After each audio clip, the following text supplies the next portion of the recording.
You start something new, and for a moment, it feels exciting. A new project, a new habit, a new idea about who you might become, but then something strange happens. A few days later, the energy disappears, the excitement fades, the motivation collapses, and you quietly wonder, why does this always happen to me? Why do you feel driven at the beginning, but empty right after? And more importantly, is this really laziness, or is something deeper happening in your brain? Because the truth is, this pattern has less to do with motivation and more to do with identity. You know this experience. You begin something with intensity. Maybe it's learning a skill, starting a workout routine, building a YouTube channel, writing something meaningful. At first, your mind is full of possibility. You imagine where this could lead. You imagine the version of yourself who succeeds, and in those early moments, motivation feels effortless. But then reality begins. The excitement becomes routine. The progress becomes slow, and the future version of you feels uncertain again. Suddenly, something changes internally. You start skipping a day, then another.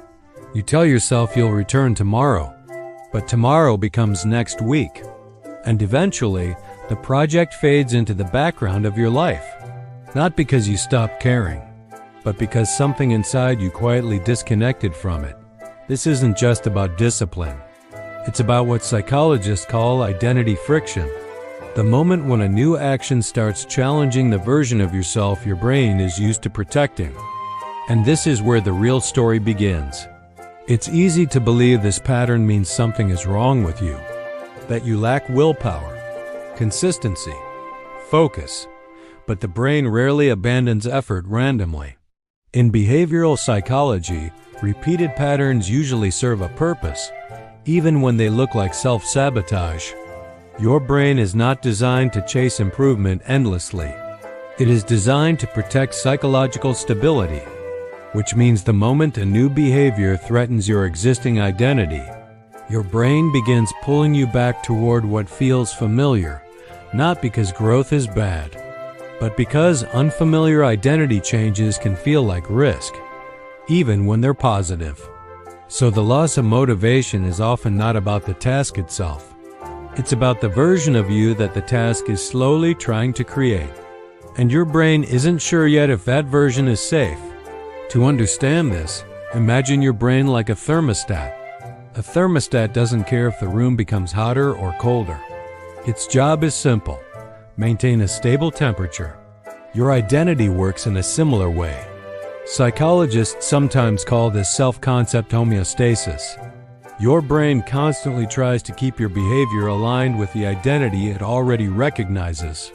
If you see yourself as someone who starts things but doesn't finish, your brain quietly regulates behavior to maintain that pattern, not intentionally, but automatically.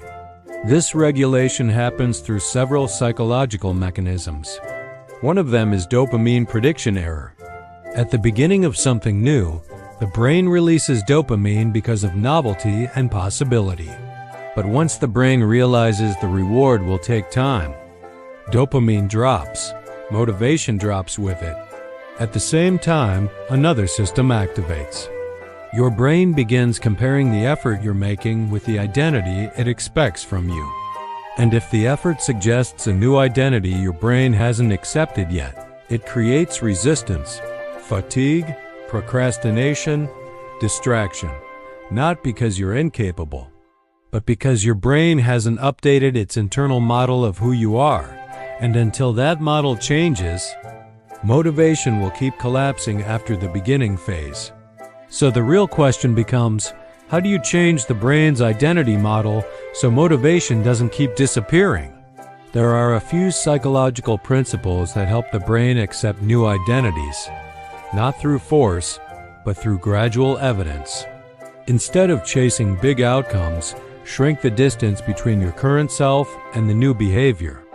Your brain resists identity leaps, but it accepts identity steps. Instead of telling yourself, "I'm becoming a disciplined writer," start with, I'm someone who writes 5 sentences a day. Behavioral psychology shows that tiny repeated actions update identity faster than occasional intense effort. Your brain sees consistent evidence and slowly adjusts the self-image. Motivation collapses when every action feels like a test of your potential. This triggers what psychologists call evaluation anxiety. Your brain shifts from curiosity mode to threat mode. And threat mode reduces cognitive flexibility. Instead of asking, "Is this good enough?" ask, "Did I simply show up today?" Showing up removes the pressure of proving yourself, and your brain becomes more willing to continue. Most people interpret the motivation drop as failure, but it's actually a predictable brain phase. Novelty creates dopamine. Routine removes novelty.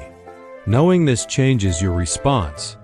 Instead of quitting when motivation fades, you treat that moment as the real beginning. Because this is when the brain stops chasing excitement and starts building identity. Your brain updates beliefs based on proof, not intentions.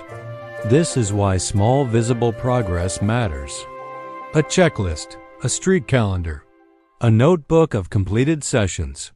Each visible mark becomes identity evidence. Over time, your brain starts noticing a pattern.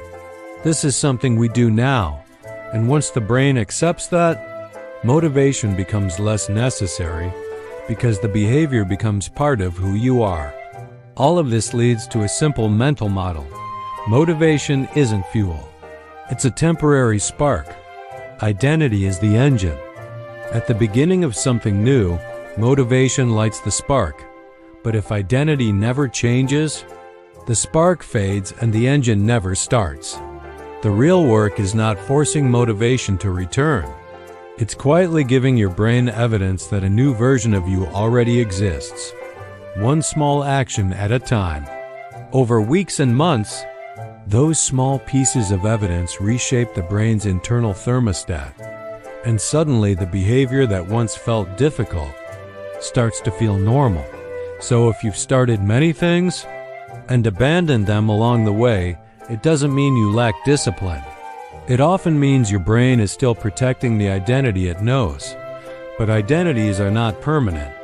They are stories the brain updates through experience. And every small action you repeat is a sentence in that story.